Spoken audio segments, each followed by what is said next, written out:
Hey, what's going on, everyone? My name is Matt Jarbo. This is Whatever.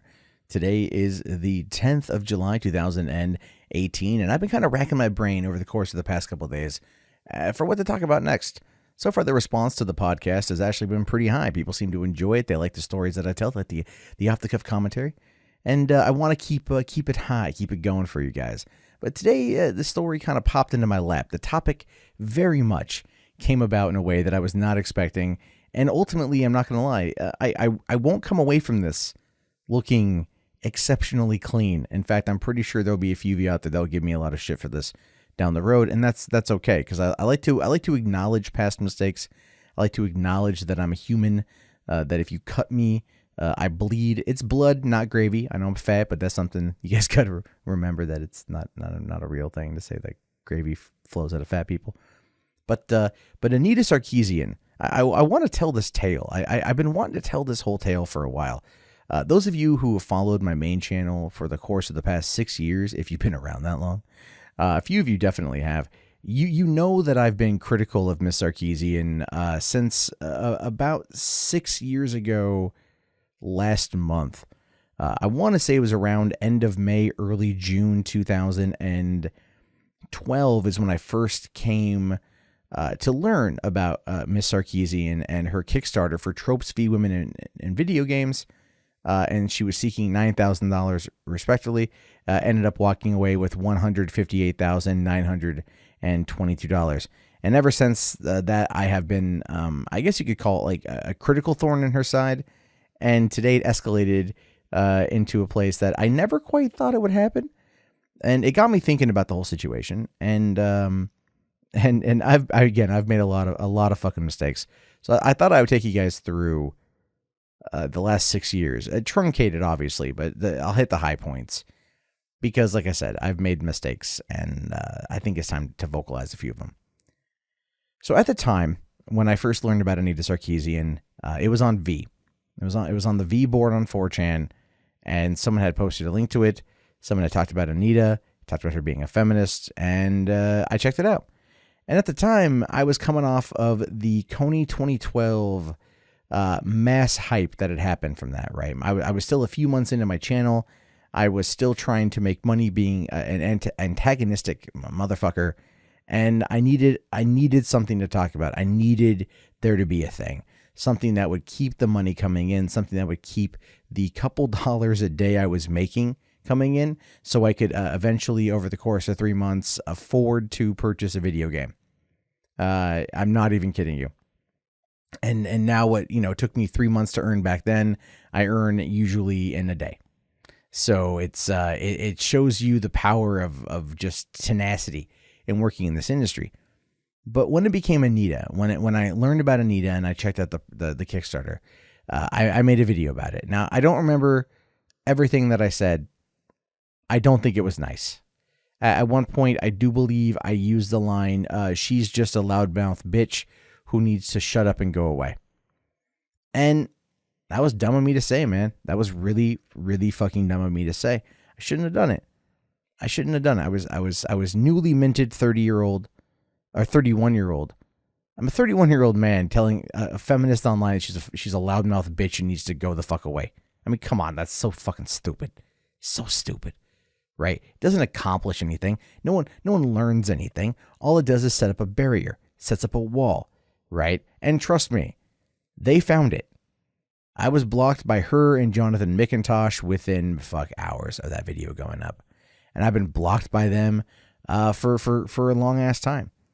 I mean, so much so that even my Twitter account, Mundane Matt, the one that I'm using right now, was suspended in August 2013, and I created a backup account. I have an alt account, and within about an hour or so of that account going up, I was already blocked by Feminist Frequency and Jonathan McIntosh.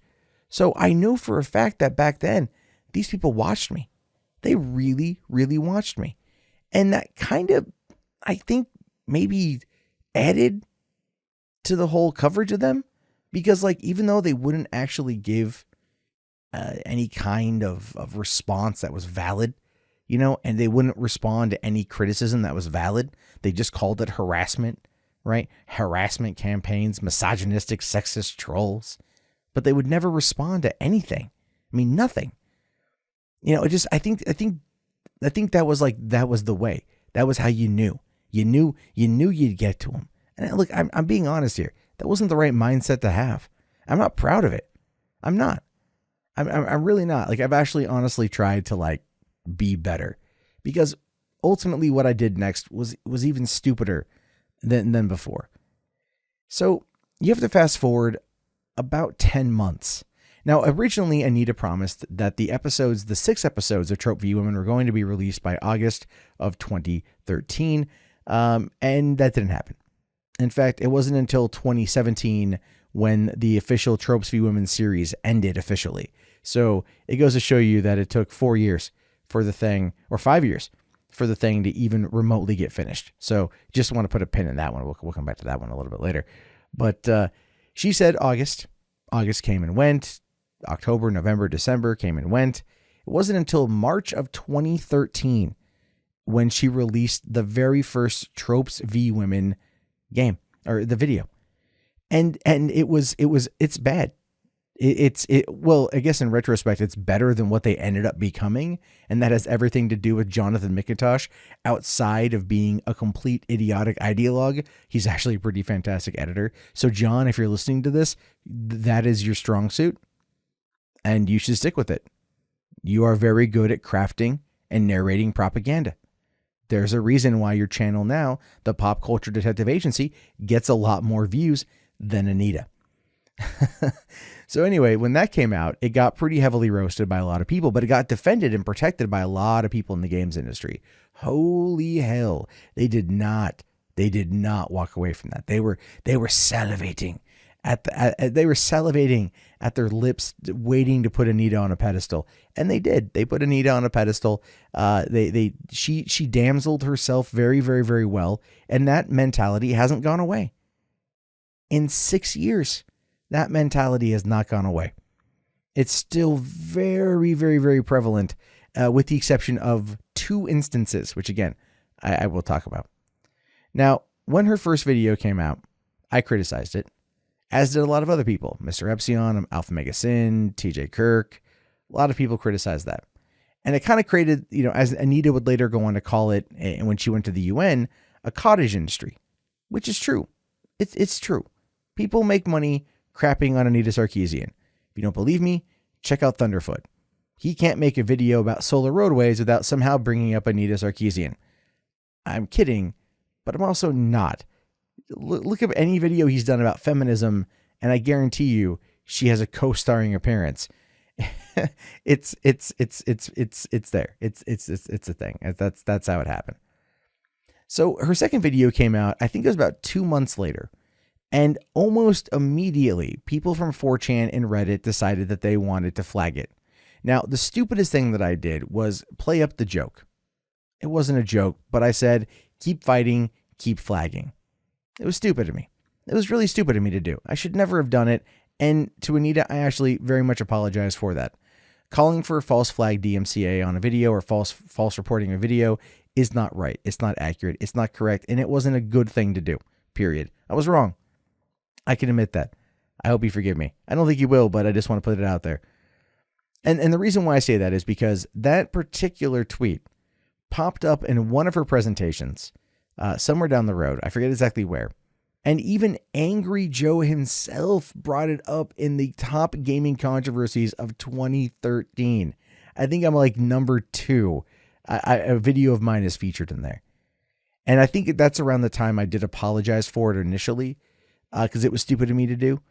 And I stand by that. It was really stupid. I shouldn't have called for it. But that is something that's going to haunt me when it comes to dealing with Anita. Now, what you have to realize is, I don't think I ever critiqued her initial content. I don't think I've ever actually critiqued her content as a whole. I've always critiqued Anita and what she does as a whole. Feminist Frequency is a 501c3 nonprofit in the state of California, which means that, it's supposed to be creating content for educational purposes. That is entirely up to the person who is watching. I don't believe, you get any kind of educational content coming out of Anita Sarkeesian. I just don't. I'm sorry. So basically, as time progressed, as we got through 2012, we got through 2013, we made it into 2014, she further and further and further damseled herself. And you could tell that the Troubles Few Women series was taking forever because it went from like one every other month to like one every 3 or 4 months. It was very long to get to these particular things. And ultimately, this is coming into the time frame around when GamerGate was going to start, which was the end of August in 2014. So we're talking now at this point, the time of this recording, it is 3 years and like 11 months since then. So it's so weird to be on that 4-year anniversary cusp, because when this happened, Anita wasn't even a part of it. Anita wasn't even mentioned at the beginning of GamerGate. It was all Zoe Quinn. It was all Zoe Quinn, all the Quinspiracy, all of that stuff. But then it somehow made its way to Anita, supposedly. And this is where we found ourselves in a very, very, very odd predicament if you were a GamerGater and if you wanted to push back against Anita's rhetoric and you wanted to push back against a lot of stuff that she's done. Oh, I should quickly point out that one of the controversies that came out from her first video, and I don't know why I spaced on this one, was that it was proven that her editing team, so in this case it would have been Jonathan McIntosh, who was working directly underneath her, had stolen Let's Play footage from another YouTuber and then failed to credit that YouTuber. And even when presented with evidence, they still hid behind a block bot, and that's where they've been the entire time. So even though there was impropriety with the video content and taking other people's content and not providing credit, they've never, ever addressed that. And if they ever do, I guarantee you they're just going to argue transformative work, which it may fall under, but at the same time, the ethical thing would be to provide context and a link to the person whose content you stole. So there's something there to consider. So in October of 2014, GamerGate was in a little over a month into it. I mean, it was a wild show. As I've said before, the ride never ends. You know, a lot of stuff is happening all at once, and people didn't really know. You know, they didn't really know like their head from their ass. Like, it was kind of every day was a new thing. Well, one of the things that Anita has never done up until that point was give talks anywhere about feminism or gaming or whatever at all without there being like it being behind closed doors, without it being like, you know, invite only sort of thing.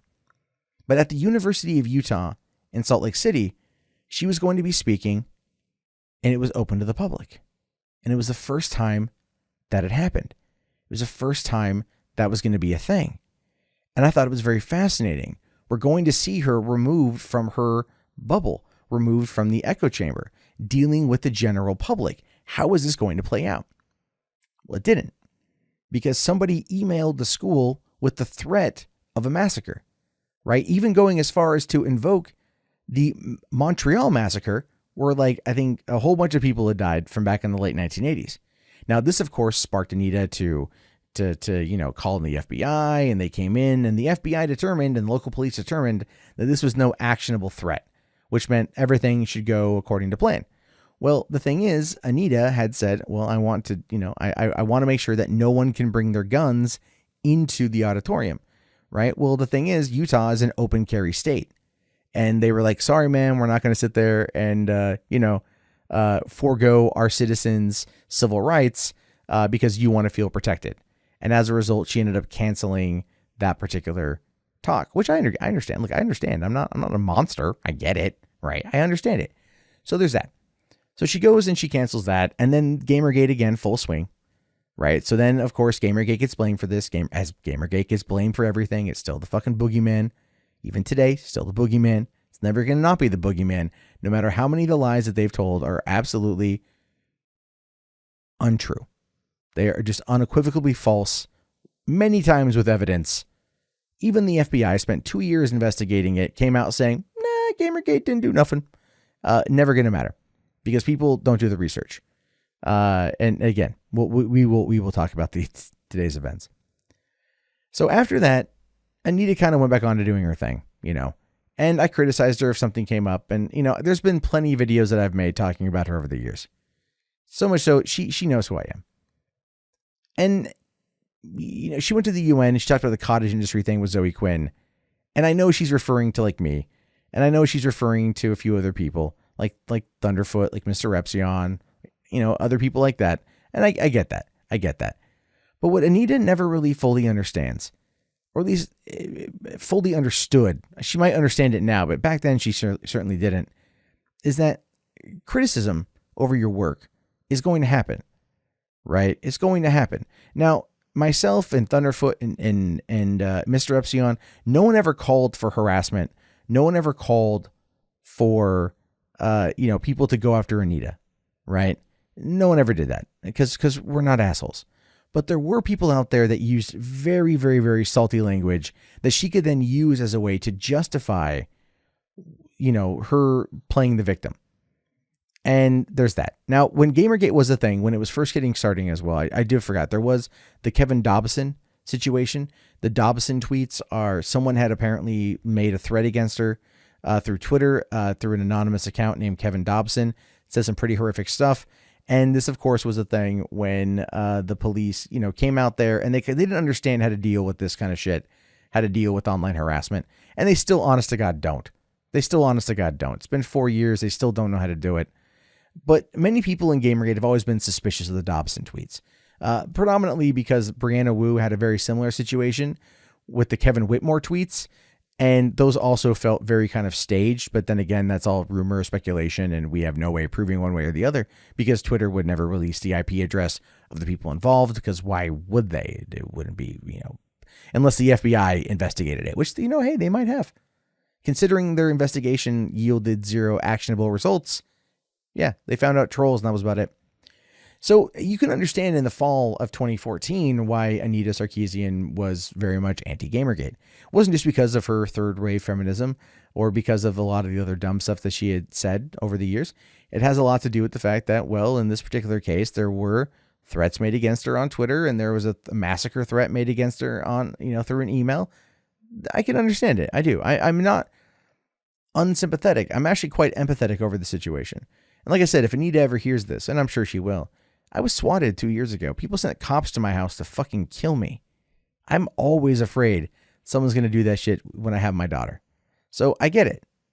But I don't let it stop me from going out to public events and meeting people and having conversations. Because conversations are how you get ahead. Conversations are how you get past political discourse and get to the center of the Tootsie Pop. These kind of discussions are how we change the world and to the way we all want to see it, which I would argue in many cases is better. So that's where we find ourselves, at least for that particular time frame. You have to kind of jump forward ahead a couple of years. There's been a few things here and there. Nothing that at this moment in time really kind of stands out as being ultimately significant. But let's go into to 2017. Okay. I mean, outside of Anita funding Crash Override, Zoe Quinn's scam of a fucking anti-bullying company or whatever, you've got not much going on. The Tropes Be Women series is winding down. She did Exceptional Women as a series, which nobody watched. Raised a lot of money to do it. I think $200,000 through Seed and Spark. Nobody watched. Her YouTube video views are down. And, no one's really watching. That's the thing. No one's really watching. Well, we got VidCon 2017. And I'm sure many of you out there have already heard about VidCon 2017. But I've talked about this before, but I just want to reiterate this. I knew Anita was going to be there.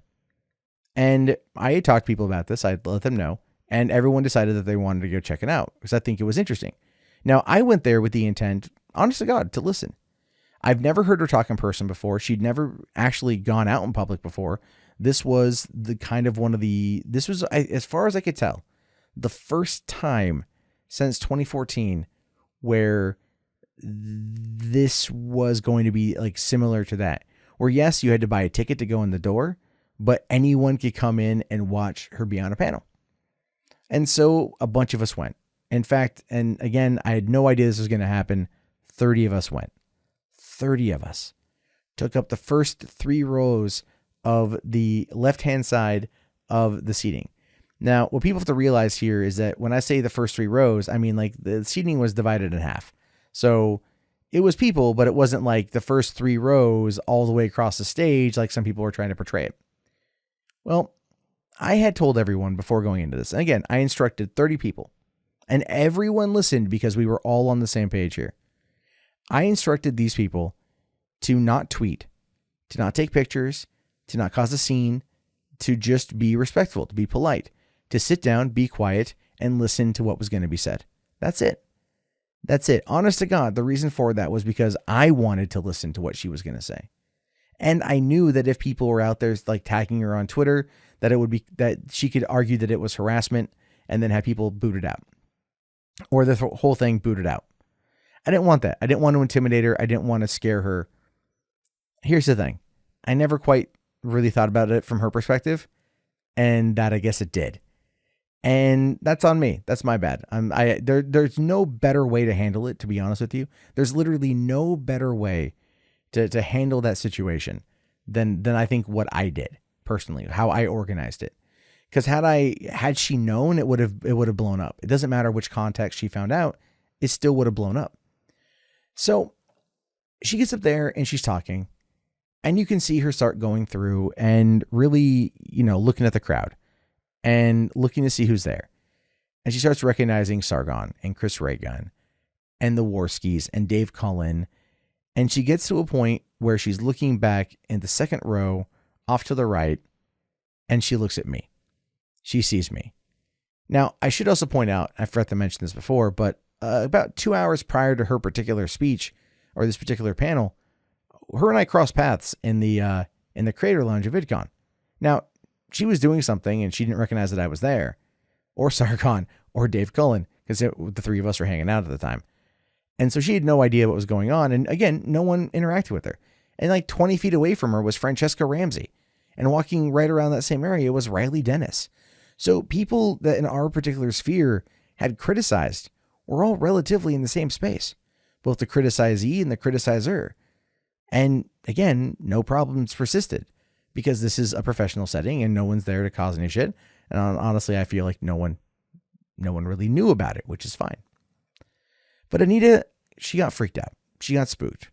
When she saw me, you could see her face drop in the video footage, and she ends up calling, or she ends up texting somebody, letting them know, and then more security guards show up, and the rest of the panel pretty much goes off about as well as you might think. She finds ways to attack Sargon of Akkad directly, and he ends up saying he just wants to talk. Everyone starts clapping. It kind of sets the mood in this weird place. And, the Q&A section began. And yeah, it was about as bad as you might think. And as a result of that, we caught a lot of flack in terms of the progressive blogosphere, so to speak. A lot of people writing about the incident. A lot of people writing about the 30 YouTubers going up there, all who harass Anita. No one up there was harassing Anita. She called Sargon a garbage person and a shithead. And he did a video explaining that he only talked about her 3 times. So trying to say that Sargon's the one that's behind the cottage industry is not true. Anyone in that room who would have talked about Anita Sarkeesian the most, it was me. So while she looked at him and she made the claim about him, she was talking about me.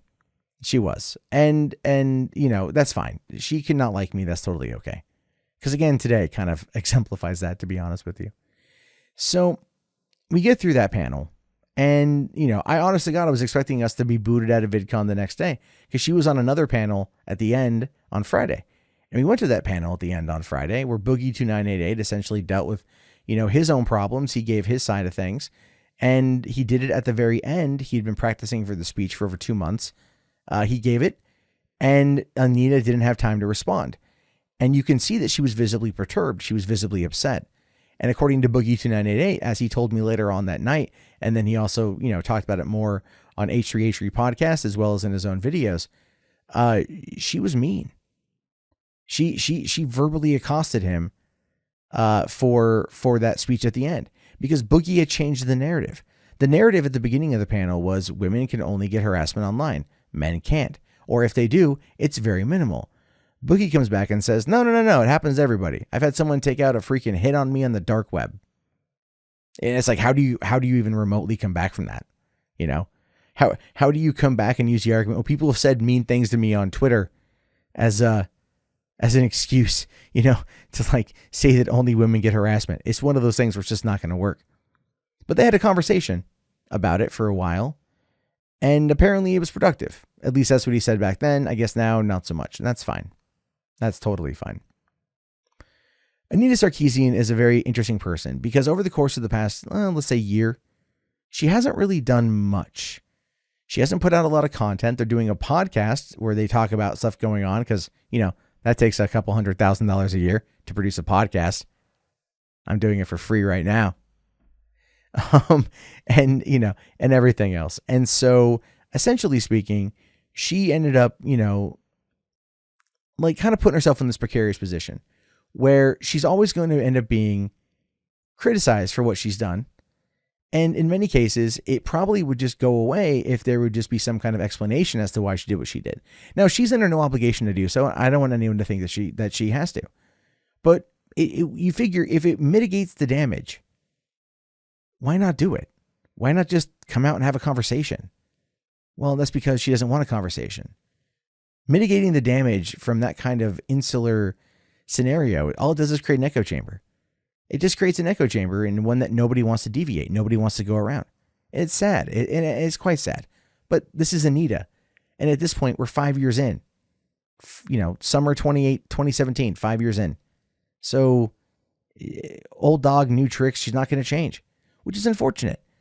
Because when her audience or her critics are lowering their torches and pitchforks, so to speak, and coming to her saying, we just want to talk. We just want to figure this thing out. And her response is to call someone a shithead and a garbage human.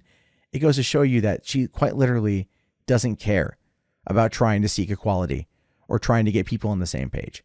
And the thing is, everyone already knew that, but now we have actual representation of it happening in person. And you can't sit there and argue that your actions while on stage, punching down, it makes a good person, because it simply doesn't. Now, I would like to kind of point out the fact that when I'm critical of Anita Sarkeesian because she's a 501c3 nonprofit, I do like to wait for her to release the nonprofit, their book, right, with all their achievements and everything in the year. Especially if I like to look at the financials, see how much money's going in, how much money's coming out, and they're not doing as well as they were doing before. So Feminist Frequency needs a new cash influx. So what's the best course of action to do that, right? Well, bring out an old monster. When in doubt, nostalgia rules the roost. Now, ultimately, again, I don't fault these tactics because they're proven to work.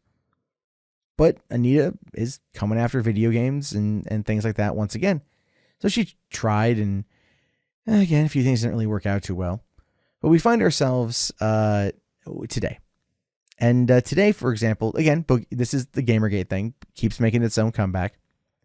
Rian Johnson, the writer-director of The Last Jedi, was talking about GamerGate as a harassment technique against women. Now, I saw this on Twitter, and even though I've been very critical of Rian Johnson's work, I've never reached out to him directly. So I commented and I said, hey man, look, this has a lot to do with families being taken apart, and also fatherless homes. So I feel like keep people together, and that might solve a lot of the problems.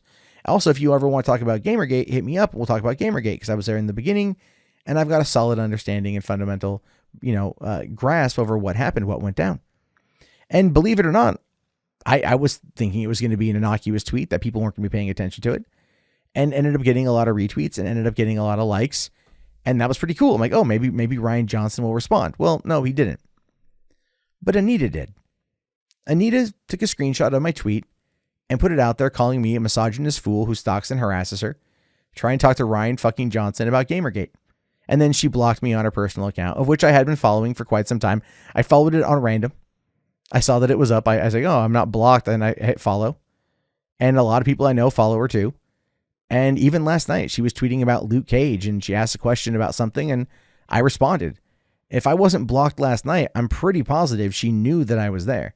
I'm pretty positive she knew that I was following her, and that I had engaged with her on a couple different occasions. One time to even offer tech support from a non-mansplaining sort of way. I think I sent her a link or something.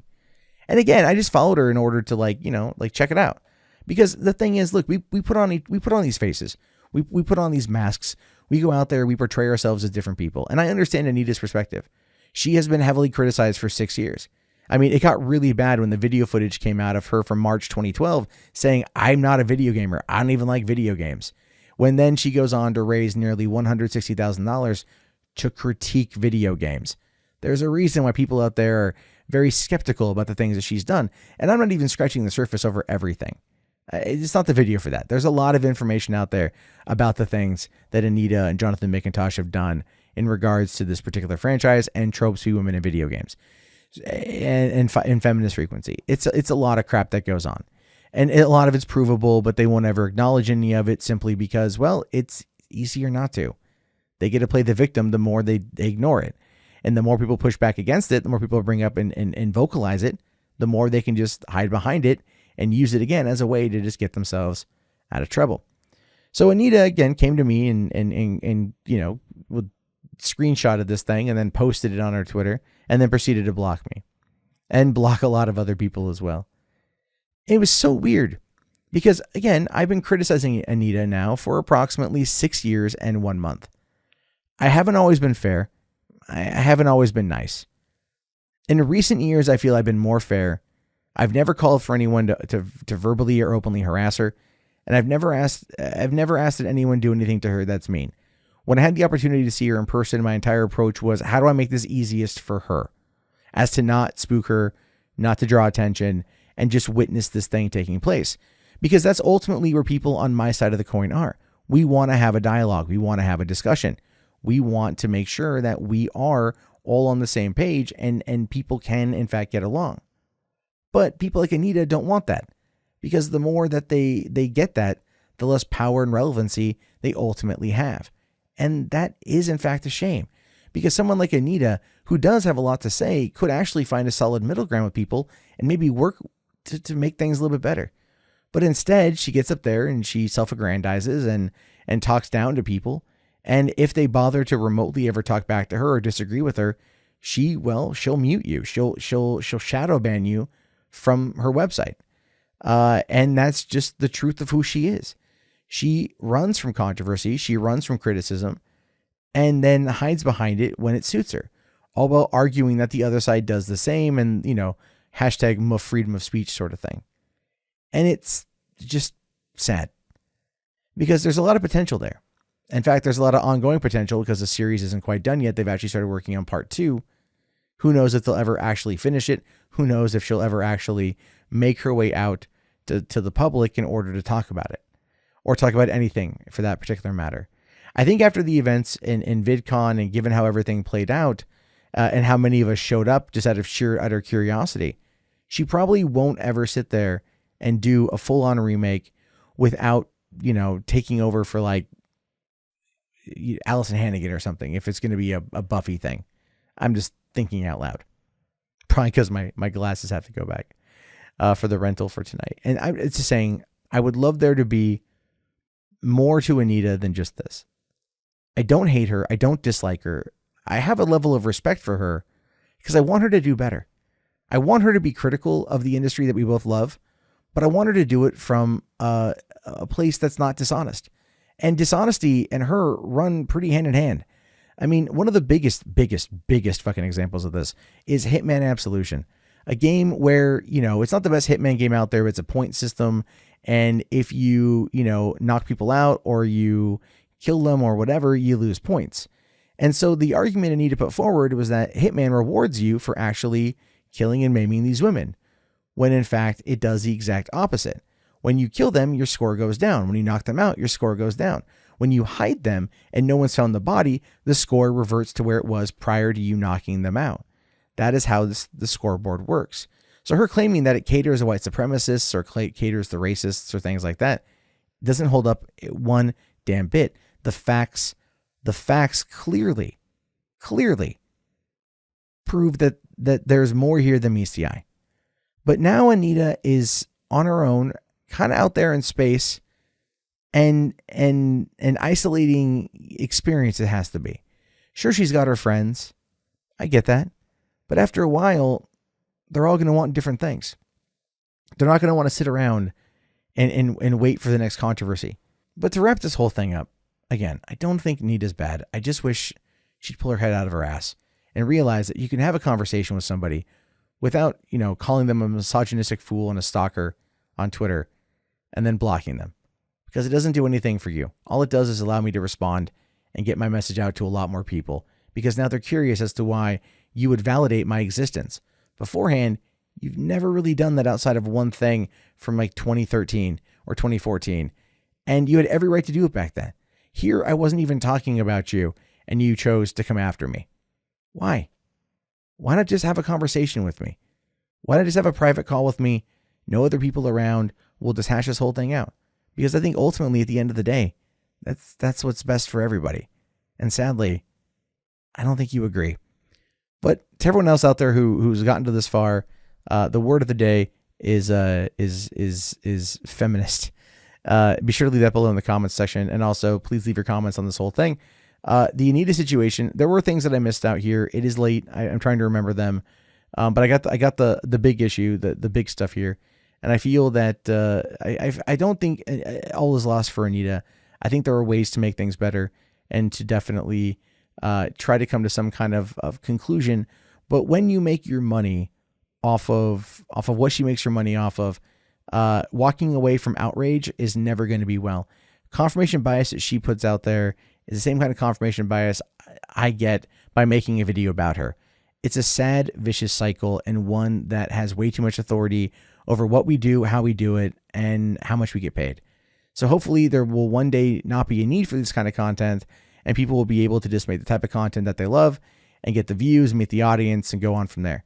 But in the meantime, this is the battle we find ourselves in, and maybe, just maybe, with a bit more compassion and understanding, we might be able to get to a good conclusion so we can finally put this part of our lives behind us.